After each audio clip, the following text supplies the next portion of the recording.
কাঁঠালের বিচি ভর্তা কিভাবে করবেন? তো ভিডিওর সঙ্গে থাকুন। আসসালামু আলাইকুম। সবাই কেমন আছেন? আশা করি সবাই অনেক বেশি ভালো আছেন। আল্লাহর রহমতে আমরা ভালো আছি।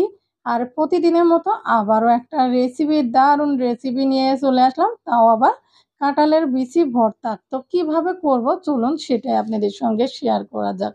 তো আমাদের সঙ্গে থাকুন আর দেখতেই থাকুন। রেসিপিটা অনেক ভালো লাগবে। আর ভালো লাগলে অবশ্যই লাইক, কমেন্ট এবং শেয়ার করে জানাবেন। তো এখানে কিন্তু আমি ২ টা পেঁয়াজ নিয়েছি আর ২ টা বড় সাইজের রসুন নিয়েছি আর ৪-৫ টা কাঁচামরিচ নিয়েছি। তেলের উপরে হালকা করে ভেজে নিচ্ছি। আর এই ভেজে নেওয়াতে কিন্তু কাঁঠালের খোসা ছাড়িয়ে নিয়েছি। কাঁঠালের বিচিতে যে খোসাগুলি থাকে সাদা, সেটা ছাড়িয়ে নিয়েছি। আর এখানে সামান্য পরিমাণে একটু হলুদ গুঁড়ো দিয়ে দিলাম, যাতে কাঁঠালের বিচিটা যেহেতু সাদা হয়ে থাকে, একটু কালার আসবে। এইজন্যই কিন্তু দেয়া। আর এখানে এই তো কাঁঠালের বিচিগুলি আমি সুন্দরভাবে এই যে সাদা যে খোসাটা ছিল আর লাল খোসাটা এটা সুন্দর করে ছাড়িয়ে নিয়েছি পরিষ্কার করে। আর ধুয়ে এই যে দিয়ে দিলাম তেলের ভিতরে দিয়ে এখন কিন্তু একটু ভেজে নিব। আর সামান্য পরিমাণে লবণ দিয়ে দিচ্ছি। এই লবণে যেন কাঁঠালের বিচিটা সিদ্ধ হয়ে যায়। আর ভর্তার পরে লবণ যদি লাগে আর একটু দিয়ে দিবেন, পরিমাণটা বুঝে শুনে দিয়ে দিবেন। আপনারা লবণের পরিমাণটা যে যেমন পছন্দ করেন সেইভাবে কিন্তু দিয়ে দিবেন। আর এই তো এখন কিন্তু আমার একটু তেলের উপরে ভেজে নেওয়া হয়ে গেছে। এখন আমি পানি দিয়ে দিচ্ছি। একটু পানিটা বেশি পরিমাণেই দিয়ে দেবো, যত কাঁঠালের বিচিটা সুন্দরভাবে সিদ্ধ হয়ে যায় আর ভর্তা করতেও যেন অনেক সুন্দরভাবে ভর্তা করা যায়।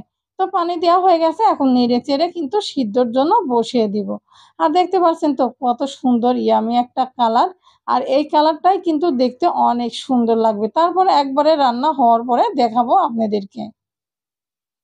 এই তো চলে আসলাম রান্না শেষে। কাঁঠালের বিচিটা একটু ঠান্ডা হয়ে গেলে আমি পাটাতে আমি ভর্তাটা করে নিচ্ছি। আপনারা চাইলে কিন্তু ব্লেন্ডারে করে নিতে পারেন। তো সেই ক্ষেত্রে কিন্তু কাঁঠালের বিচির ভর্তাটা খুব একটা বেশি ভালো লাগে না। আপনারা এরকম পাটাতে বিচিটা ভর্তা করে খেলে কিন্তু অনেক সুন্দর লাগে কাঁঠালের বিচি। একটু দানা, দানা থাকে, ভালো লাগে। আর ব্লেন্ডারে কিন্তু একবারে মিক্সড হয়ে যায়। অতটা ভালো লাগে না। তো এভাবে করলে কিন্তু অনেক সুন্দর লাগে। এই তো আপনাদের সঙ্গে শেয়ার করলাম। তো কেমন লাগলো এইরকম রেসিপিটা অবশ্যই জানাবেন। যারা কাঁঠালের বিচির ভর্তা খেতে চান অবশ্যই কিন্তু এভাবে বাসায় ট্রাই করে দেখতে পারেন, খুবই ভালো লাগে। আবার চাইলে আপনারা সিদ্ধ করেও খেতে পারেন, সেই ক্ষেত্রে কিন্তু অতটা ভালো লাগে না। এইভাবে করে খেয়ে দেখতে পারেন, খুবই ভালো লাগবে। তো এই তো দেখুন কত সুন্দর মিহি হয়ে গেছে আর অনেক সুন্দর হয়ে গেছে।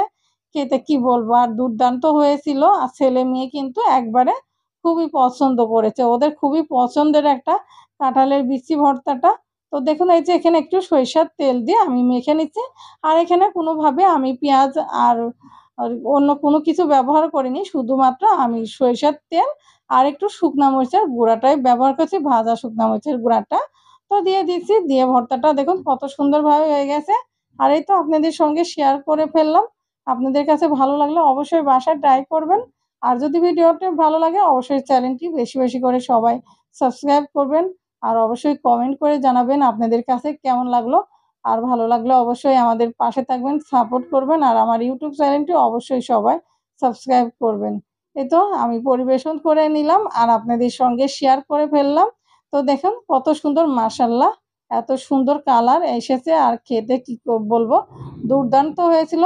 তো আজকের রেসিপিটা কেমন লাগলো সেটা কমেন্ট করে জানাবেন। তো আজকের মতো বিদায় নিচ্ছি। সে পর্যন্ত সবাই ভালো থাকবেন, সুস্থ থাকবেন। আল্লাহ হাফেজ।